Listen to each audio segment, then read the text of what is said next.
Hello and welcome to the FromTheStandz podcast, episode 2, everyone, where I'm your host, Louis, and I'm joined today by my co-host once again, Rob G.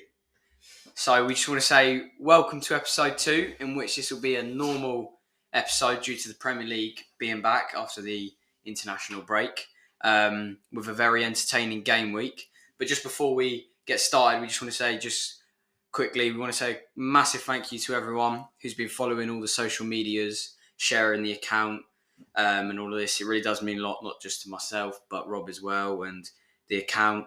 But we've been given some feedback, obviously, on the last pod, and we have looked into some of the negatives, which one of them was Rob being a little bit quiet. I think that was mainly due to the laptop being quite far away. However, we've gone out and we've brought a microphone for the podcast, in which we are using at the moment. So hopefully Rob will be buying another one to make himself a lot clearer. And yeah, so just let us know if there's anything else that isn't going all right, and then we'll try and fix it. But yeah, so obviously moving on, just before we start, I just want to mention from last week, your England 11.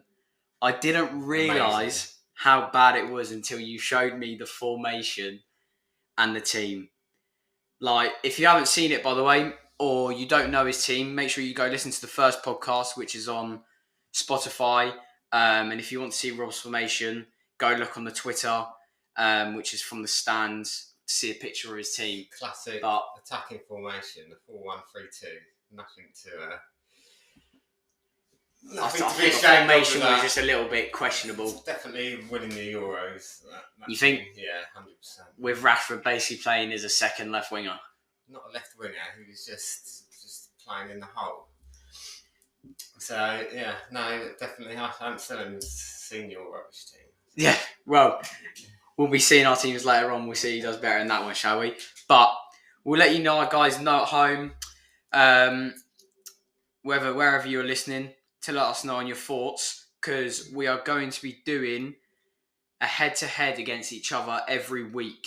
So we're going to be doing like little mini games during the podcast. So last week it was our England 11, where we got you guys to decide by the poll who the winner was, which I'm taking a 1-0 lead in that. Louis got all his family to vote for him, basically. No. Yeah. Rob was the only one that voted for himself. Yeah, obviously that was... Definitely just wanted to mention like how we'll be doing it. We'll try to look to do it once every episode, if not maybe twice. But yeah, let's get into it. So, here we are. Weekend games. Let's get started. Manchester United versus Man City, who've literally just played. What are your thoughts? 3-0 Manchester City. It's pretty much what's been coming to Man United for a few weeks. They've been scraping through. Lucky lucky. Obviously, against last week against Sheffield United, I thought they got quite lucky, and they get found out, play a decent team, and got absolutely. United didn't really look like scoring, did they? One shot on target, was it? Something like that, and it was a good save. Absolutely. Yeah. So poor. But Edison basically had nothing to do all game. Like, he had one good save, which was down his throat, and that was it. That was the one shot on target. Haaland, he does what he does. 2 goals, 1 assist. Yeah. People say he may go missing in the big games, but he didn't go missing in this game. No, he was there. Could have had a hat-trick as well. He's just joking. Yeah. But obviously, not being selfish and setting him up for Foden. Title contenders, do you think they'll go for the title again? City, I think they will. I think you can't not put them them up there. there. Quick question to you: who's City's most important player? City yeah, I think you know who I'm going to... Obviously, I'm going to exclude Haaland from this, because obviously a few people are going to say Haaland, but in my opinion, I'm going to go Rodri. Well, that's exactly what I was going to say. Because I think so in Haaland. When Rodri was suspended... Them 3 games, that's when they lost. Wolves... Exactly. I can't remember the other 2. But yeah, when he wasn't in that team, you could really tell they missed him. That's even with Haaland in the team. Yeah. He still weren't performing. About him. Because he's the one that holds and just... He's the one that creates everything for him. That's where it starts. That DM spot and he was with probably Rodri. Today one of the sort of potentially man of the match today. Yeah. I mean, it wasn't Haaland's goal, so it's Yeah, definitely. Surprised Varane didn't start for United. Maguire and Evans at the back. I mean, Evans, should not be starting for No. Champions League, team. You know what I mean? That's just not that level. So What's he 30? Maguire's sort of played himself into a bit of form. Yeah. Obviously, they have got quite a few injuries as well. No, he's earned his place, but they've got loads out. Malacia, Shaw, Martinez, Wan-Bissaka. So you have got to give it to him. I did think Onana done quite well, though, considering he's been getting a lot of hate recently and stuff. What a save for that Haaland header, by the way. Jesus. No, it's definitely. In the last game as well, he's starting to pick up some form, isn't he? He's starting confidence. The pressure got to him, I think, early on. So. Yeah. Okay, then moving on to Arsenal. Obviously, thrashing Sheffield United. Nketiah hat-trick. Wow, did you see that third goal? Absolute worldie. No, absolute. You can start to see now why he's getting called up to England. Yeah, he's got all these attributes. He's got the pace, power, obviously shooting ability, composure under pressure. Yeah. When you need a tidy finish, and got everything you need. So it's just unfortunate that Arsenal is not going to be getting regular. Yeah. I thought Rice played quite well as well for him. Yeah, I think he's fitted in a treat, probably out there for one of the best transfers. Yeah, 100 and that's been worth it though, hasn't it? But you can already see the difference. I like you saying miss that sort of player with the physicality, winning that midfield battle. Yeah. I like you saying then, do you think Arsenal could be up there? Yeah. Obviously, they were up there last season. Obviously, they just missed that lack of squad depth, I think. They didn't have the people like... Obviously, they've brought Timber, Rice and Havertz. Obviously, Timber's injured, but that is better squad depth in the midfield because it was Partey and Odegaard as that midfield too throughout the whole season. Now they're able to bring on quality. Rather than no matter who they start, like they had Martinelli on the and Trossard on the bench. I think Martinelli started. But he did play. Yeah. But no, he played well. But if they keep sort of down to only a few injuries at a time, I think they've got enough to sort of definitely challenge this. You think about it as well, Odegaard, which was probably one of their best players last season, he didn't even start. He didn't. He come on with like half an hour to go. That's the difference. Last season, the team falls to pieces without him performing. So they've got so many more match winners now. Saka as well. It's another assist for Saka. But no one's really mentioned him. But you think he's still performing well, but it's just. Yeah, obviously Arsenal are now above City through goal difference. Second and thirds. Okay, moving on to Chelsea. Chelsea losing to Brentford at home. Things aren't going well for Chelsea at the moment in these last few weeks. And just what are your thoughts? Well, it just shows you just can't chuck a load of money at a team and expect to win things. You know what I mean? Like, even under, Roman Abramovich has spent the money, but in the right place, what they need is just chuck £1 billion at a team and just hope that it all. They're going to need. I know people can say they've had a lot of injuries, which they do, but if you actually do look at them injuries, I don't think more than 5 would be starting for Chelsea. Like the ones that probably would, and Kunku. Obviously, James is back now. Yeah. There is quite a few that would start, but a lot of them they can't really blame on injuries. They have still got very good players. International players, but it's just shows you the manager has to be able to pull that talent together. Yeah. Like I say, in the past they've bought that 1 or 2 massive signings that changed the the dynamics of the team or goal scorer or whatever. Whether it was Lukaku, whoever at a time, and then one of the things, and then managers move on or whatever, then they find another one. But I've been looking at their fixtures in the next month or so. I think it's 4 games. Listen to this: Spurs at home, Newcastle away, Brighton at home, United away. Out of them 4 games, out of 12 points, how many do you think they're going to be getting? 1. What, against who? United away. You see, when they played Arsenal, they did do very well. Obviously, you don't know if that Madrid goal was he meant to shoot it for his cross. They were 2-0 up. They could have held off, but they could have. That was a cross. You think? 100%. Oh yeah.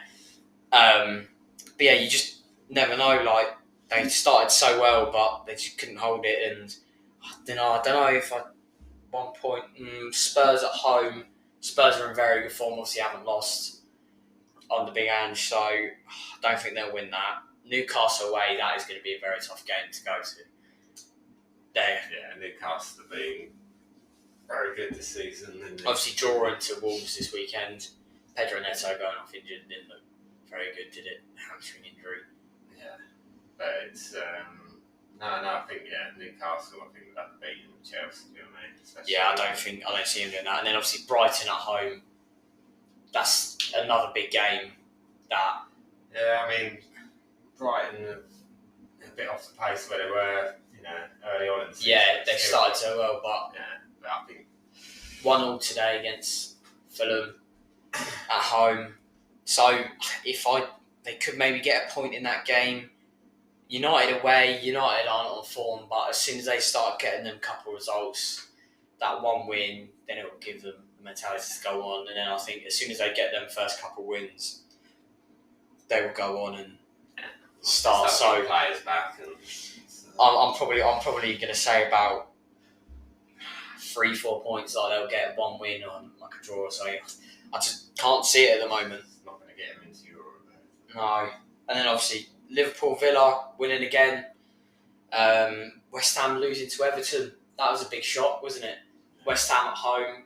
Don't even know what score I did, but I did not do that. Calvert-Lewin with the winner for Everton. And then managed to. He's playing well. He is, coming back from his injuries. Looked alright. But yeah, that was very surprising for me. I would have thought West Ham would have not walked over them, but obviously it just shows that Everton are starting to get back on track and get some more points on the board. Solid defensively. When it was leaking easy goals, it seemed to have tightened up. And I'd say, I thought they had a couple of good defensive performances today, Braithwaite and he was very good. I heard he played very well. So, you know what I mean? He's got better goals in. Calvert-Lewin back, you know what I mean? He should be able to pick up some points. Yeah, I want to talk about the Bournemouth-Burnley game, which will probably be the last game to talk about, just due to one reason, VAR. Not much to say but about the VAR decision for Burnley's offside goal for Jay Rodriguez, but David Coote was the VAR, and it took him 5 minutes and 30 seconds to get the decision right. He was also, bear in mind, the VAR when Liverpool played Spurs. So he's obviously come back, but I think it's been a week or two now, and it's taken 5.5 minutes to do one offside. I know he obviously wants to make sure it's 100% right, but Vincent Kompany said, you don't know because the first angle they shown, it was onside, and the lines they drew, it was onside, but you could clearly see it was not onside. Rodriguez, I think it was his head or something, was miles, and then obviously it took him 5.5 minutes, and you've got the fans saying, singing these songs about VAR, saying it should get rid of. But what do you think? I think VAR single-handedly has been one of the worst things to happen to football. Anyway. There has been areas where it has been good. Don't get me wrong. Yeah. It has come in and helped. No one likes to lose the goal to a bad decision, but VAR was brought in to come and improve the game, not make it worse. But do you think it's made it worse? I think it sucked the life out of the joy of scoring goals. Now you go to a game as either a player or a fan. Yeah. You score a goal and then you're like, you never know if you're going to stand around and we wait half an hour and then we'll celebrate after. Do this massive delay. You just don't know. Even the players don't know now.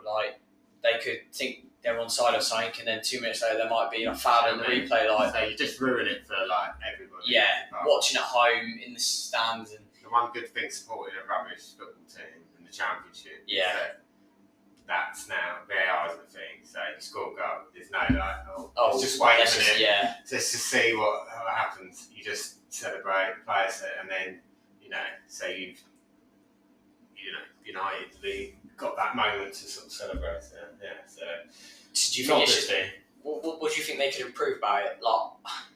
It's hard to say really. I think the technology wise it's perfect. I think once it's you just start, it's too late now. Like now introduced there, it. Yeah, you can't now go back and say there is everything to be highlighted even more. If you do make a wrong decision with VAR, it's even worse. So everything's scrutinised even more. So the VAR now, they have to take even longer because if they make another mess up like they did the Spurs Liverpool game, which cost Liverpool. You know what I mean? Then obviously VAR is probably going to be over. So now they're more panicked about it and it's taking longer and it's just ruining the game. Yeah, you just don't know. I want to talk about Tonali.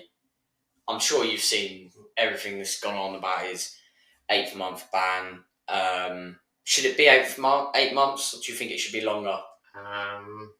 Just for people that don't know, he put multiple bets on AC Milan matches before in games he was playing in before he joined Newcastle for around 60 million, and he's now been caught out. So, I mean, I have sympathy for people that get addicted to gambling, where it is an illness. Paul Merson's come out and he's problems badly from it. So he's like, it shouldn't be a ban.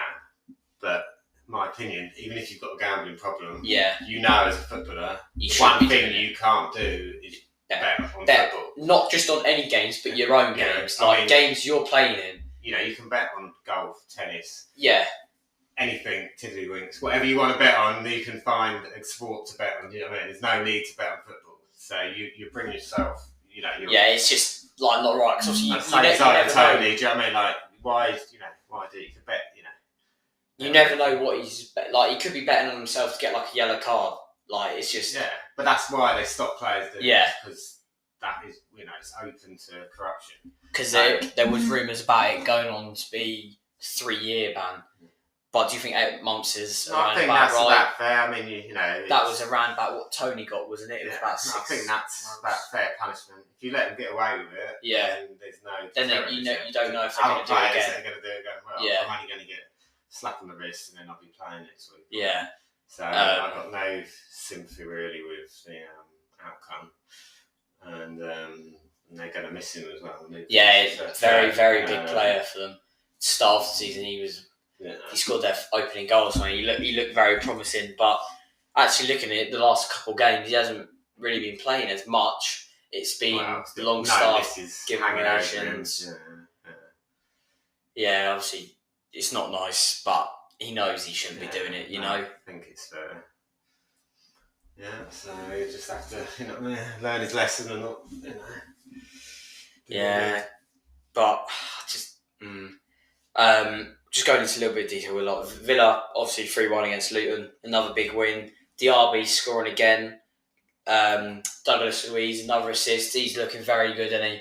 Villa probably most improved. They're only 1 point behind Liverpool and 2 points behind Arsenal and Man City. I would say they're sort of been the surprise team, really, of how well. Yeah, you're looking at last season and you would think Brighton. Loads of goals as well, they're scoring.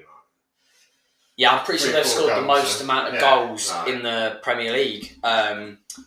If I'm right, I think Villa have 26 with Newcastle, and then the next team was Arsenal or something. But they are scoring a lot of goals. I know, good team to watch. So very good team. Obviously, they're without Mings as well. Very massive part of their defence. Buendia, Ramsey, quite a few players that could be starting.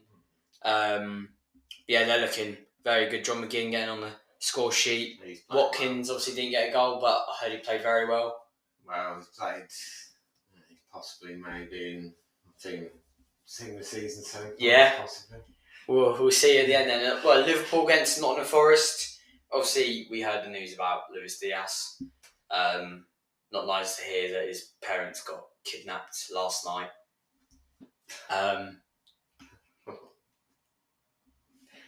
But good news is that his mum has been found, and his dad, I think Colombia are offering 200 million pesos or something like that to anyone if they know any information.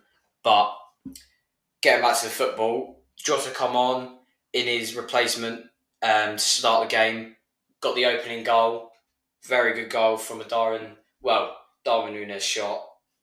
Good save from Matt Turner, and then just fell to Jota, and then it was very nice for him to obviously hold up the Luis Diaz shirt, and then obviously Núñez getting another goal 4 minutes later. I think he's starting to find his... he's getting a bit of confidence, better performances. I think it just... The Premier League was, just struggled to settle in at first, but I think he'll be a good player now. Yeah, then obviously Salah getting on the score sheet, that's normal now. We know Standards. He gets a goal or assist every week. Obviously, Szoboszlai getting 2 assists. I think he's been our signing of the season. I think he's been amazing for us. Just what he does, he just runs and runs and runs. Like, I was watching, and like 10 minutes coming to the end of the game, like, doesn't even look like he works. Like, he's still running and running and running and putting in that effort. And that's what Jurgen likes. Yeah, and that sort of in those areas, having the legs to, get the box sort of players to get around. So no, it's looking good for the midfield. A lot stronger than last season. I do think we'll be up there as well. I'm not sure how far, because obviously we do have a few injuries, obviously with Robertson, but he's not really. Thiago, Jones has still got his ban, but I do think we could be up there with the likes of Spurs, Arsenal, City.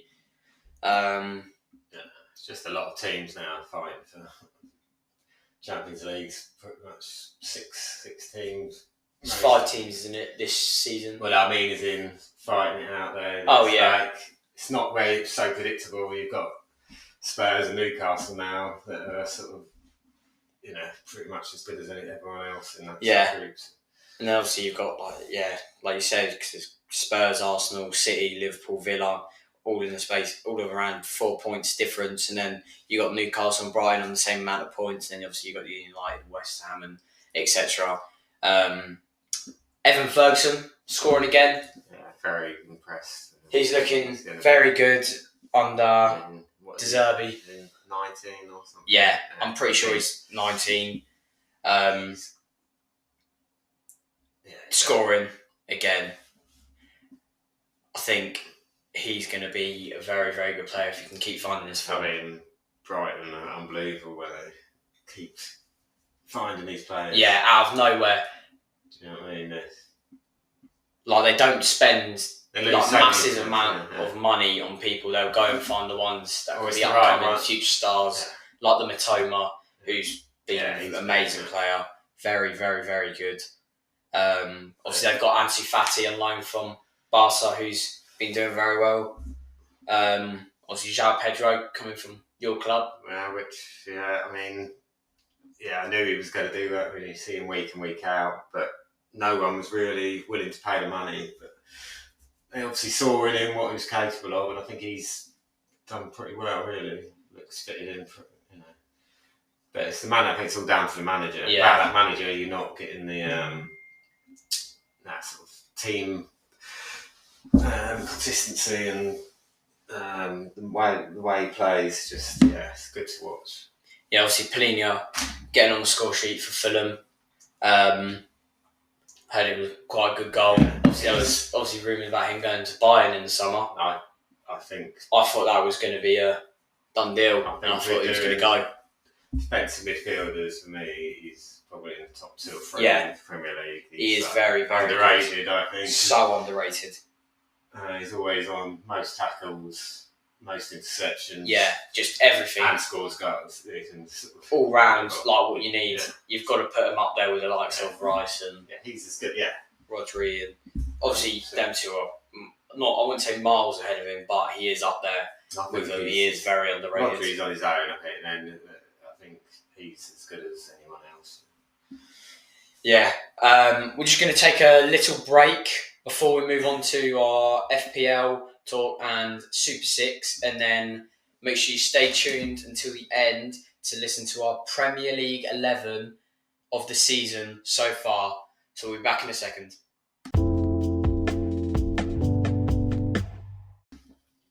Welcome back to episode 2. Just going to finish off by talking about some FPL, Super 6, and like I said, our team of the season so far. So obviously, going on to FPL, we have created a new league, which is FromTheStandz. If you guys would like to join it, the code is on the Instagram. So make sure you go check out our Instagram, which is FromTheStandz, to find the code, which will be in the description of a post, and then make sure you join. There will be a little something for the winner at the end of the season, so make sure you get involved. But yeah, FPL this week, who's got more points? How many points did you get? Or would you like me to Still go? adding them. I need a calculator to add up all my points. Would you like me to go? Yeah, I think you should tell everyone you check out these leagues. Okay. This week I got 69 points. However, I am still waiting for my bonus points from Diaby, who got man of the match against Villa. Salah, I'm not sure if he got it. But overall, I think I had quite a good...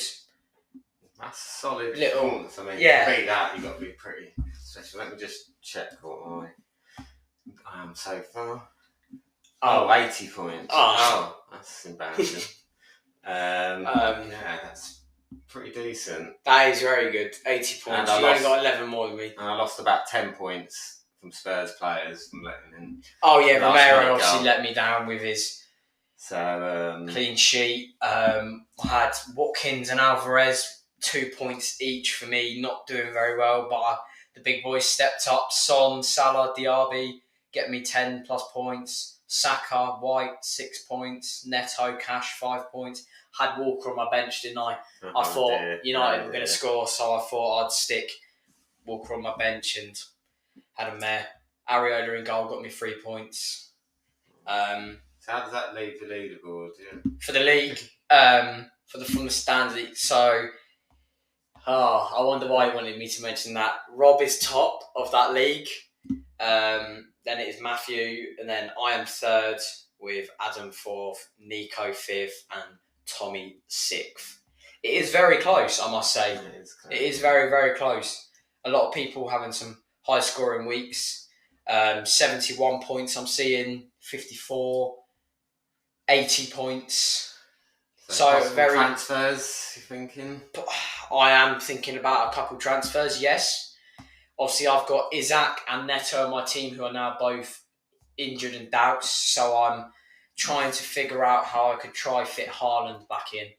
Because I took Haaland out to get the likes of Alvarez, Watkins, Salah, Son, Saka in the same team. Just having an overall good team. Because I thought Haaland was going to drop off. But obviously, he just scores and scores and scores, doesn't he? Yeah, but looking at the games, I think I may be looking for some of your Liverpool players to put Luton away next game. Taking could that be a Salah triple captain, do you think? The worst player's probably been Sterling on points. Even though you have Sterling? Well, even though he's been playing so who do you have then? Who do you have in yours?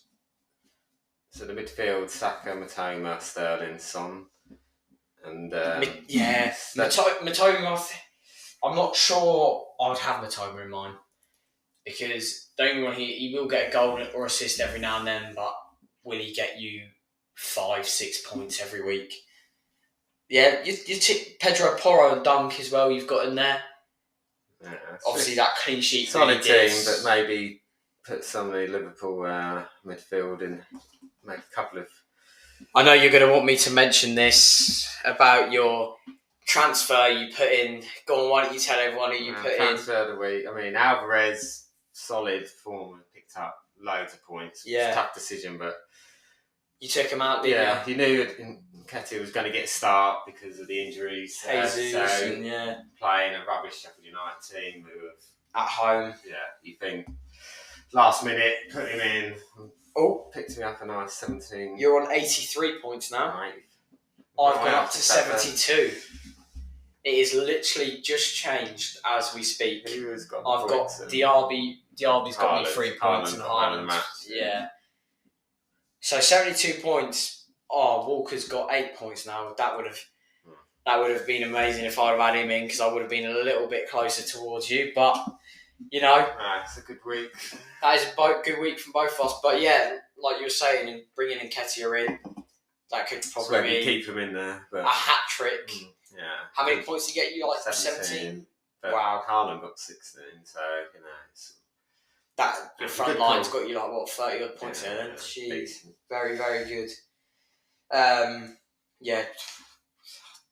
Transfers. Yeah, looking at the games, you've got to choose the games. Yeah, you've got to book Man City, Bournemouth at home. That could be a good game. Nottingham, Aston Villa playing Nottingham Forest. Arsenal got Newcastle. Chelsea have got Spurs. You wouldn't really look to try and get any of them in.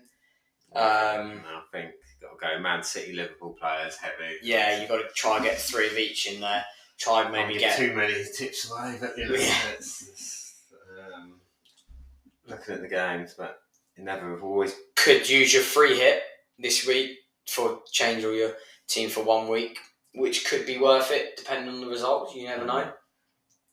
Yeah, and I think I stick with it. Just tweak it. Do the transfer. Go week by week. Okay then, moving on to Super 6. What predictions did we both put? So, I'll start off. If it loads. Obviously, we do have a league as well, by the way, FromTheStandz with Super 6. So, feel free to join that. There is another code in our Instagram description of the post, so make sure you have a look to join our league. We've currently got 4 people in the league. This round, Rob is top by 3 points with 14. I am second with 11. We've got Will third with 9 and Nico fourth with 4. I'm going to go through mine. Obviously, I got 11 points. I predicted 3-0 in the Arsenal-Sheffield United game, and obviously it was 5-0. It was 3-0 for a good 10-15 minutes. I thought I was going to have that, but Arsenal just got 2 out of nowhere, didn't they? And that done me dirty. The Bournemouth game done me dirty as well. Scoring, Philip Billing, that lob. I predicted 1-0. I did the other switch 2-1 the other way. So, you predicted 2-1 Burnley, did you? What did you... We'll go... I'll say mine and you say yours. So what did you predict for Arsenal Sheffield United? Don't know why. Only 2-0. 2-0? Yeah. I thought so you really didn't have faith in Nketiah, did you? I don't know what. I think I must have pressed the wrong button. I don't remember actually doing 2-0. But yeah, I thought maybe they just hold out 11 behind the ball and then, end up low scoring. But yeah, obviously I predicted 1-0 for the Bournemouth Burnley game, and like you said, you predicted what was that 2-1 to Burnley, was it? Yeah. So I got no points on that. How many points did you get on the Arsenal Sheffield United one? 2 points, I take it. Yeah. Okay, then moving on to the Wolves Newcastle, I got the correct score. I predicted 2-0. Me too. Did you? Oh, nice. 2-0. So that's 7 points each. West Ham Everton. This is the one that done me dirty. I predicted 2-1 West Ham. Me too. Have you copied me or something? Have you been going through my phone? No, I didn't say that. Was a surprise. I did think West Ham were going to win that with the form that they've been on and how well they've started. But Everton doing well, like we've already said. Hopefully this can be a turnaround in their season. So we both got no points for that.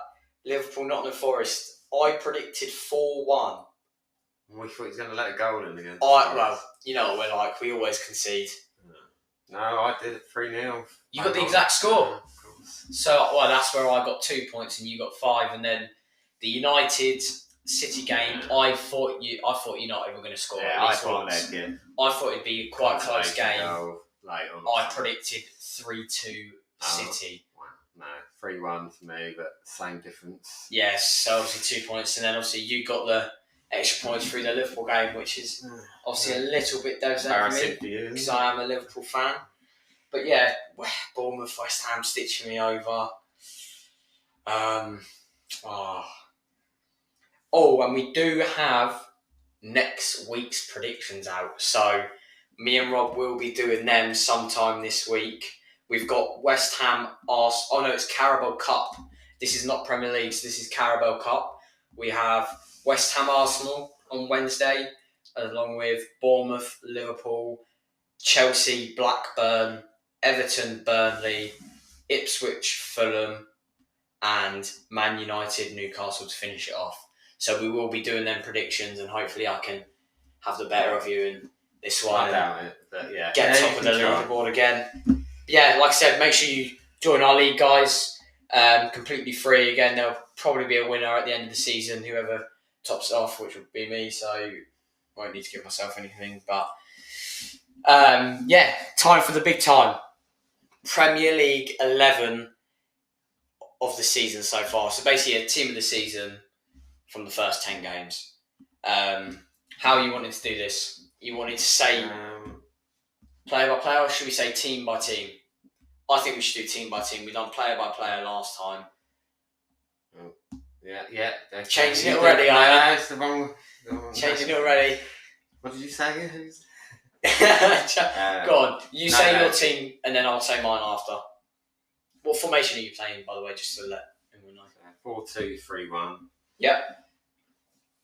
Started off actually with your keeper and goal, Alisson, just because doesn't seem to make many mistakes. No. Always gets them out of trouble, and they need something. Got one of the best save ratios one-on-one in the league with Spurs' keeper. I just haven't seen any mistakes with every other keeper seems to make consistent mistakes. And then I've got centre-back pairing of Romero and Saliba. Yep. Trippier right back. Zinchenko left. That's a good strong back four. And then the two sort of holding is Rodri and Basuma. Rodri and Basuma, yeah. Then two people that have got red cards this season already. Well, I mean, you're playing in positions. Yeah. It's going to happen every now and then.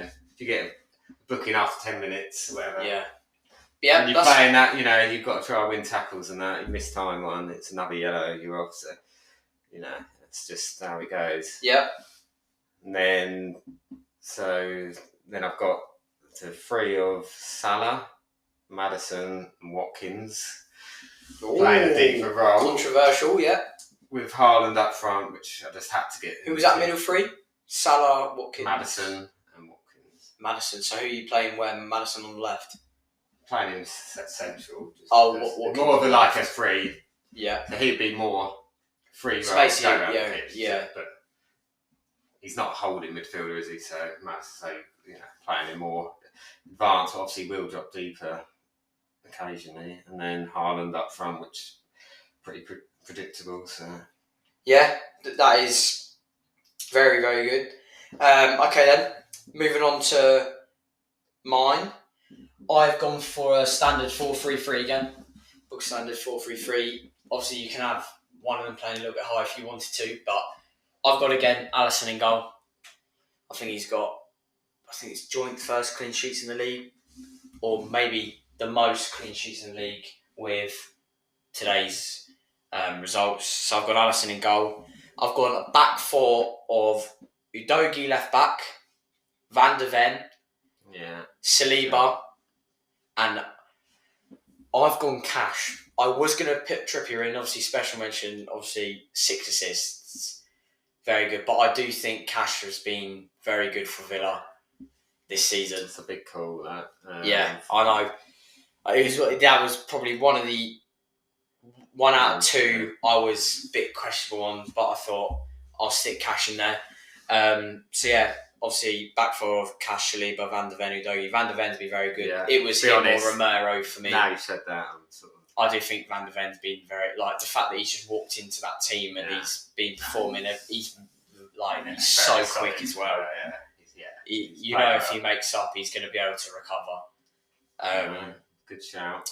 So the midfield three, I've gone with, I'll do one holding and two in front. I've gone Douglas Luiz. I think this season he's been very, very, very good for Villa. Getting on the score sheet, the amount of assists he's got, very, very underrated. Like we were talking about Polina, two very underrated CDMs there that have stepped up this season. And then the two in front, I've got Maddison and Szoboszlai.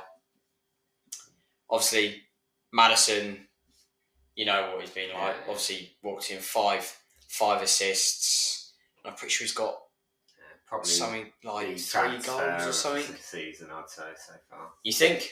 I think so. I think he's working. Him and Son have linked up very, very, very well, I must say.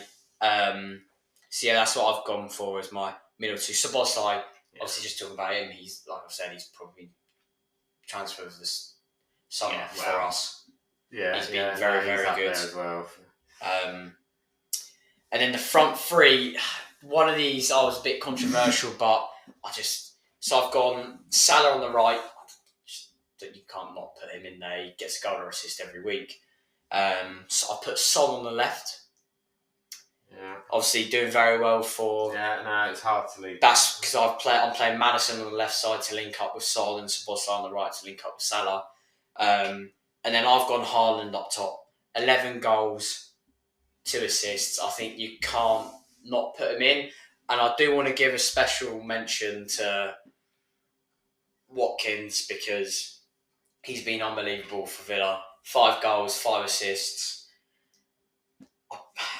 But yeah, you just can't not put Haaland in there when he's pretty much scoring every week. Yeah, that was obviously my other one that I was a bit on the side about. Yeah, no, it's a solid team. I mean, mine probably wins that. I'm not sure about that. But make sure you have your say on whose team of the season so far you think is better, and answer it by using the poll on Spotify when you click this podcast, and we will go off that for the mini games, and then whoever will win this one, if it's me, it'll be 2-0 to me, and if it's Rob, it'll be 1-0 going into the next podcast. So make sure to have your say on the poll. Obviously, vote whoever you want, and then we'll go from there, see who wins. But yeah, well, I think that's everything for episode 2, mate. This is obviously not much longer, but fairly longer podcast, as we've obviously been discussing more about the Premier League being back. So yeah, make sure you stay tuned if you like this, and more will be coming soon, hopefully more often.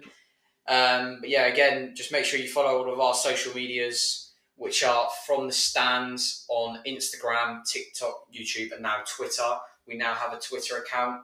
So yeah, thank you from me. Thank you from me.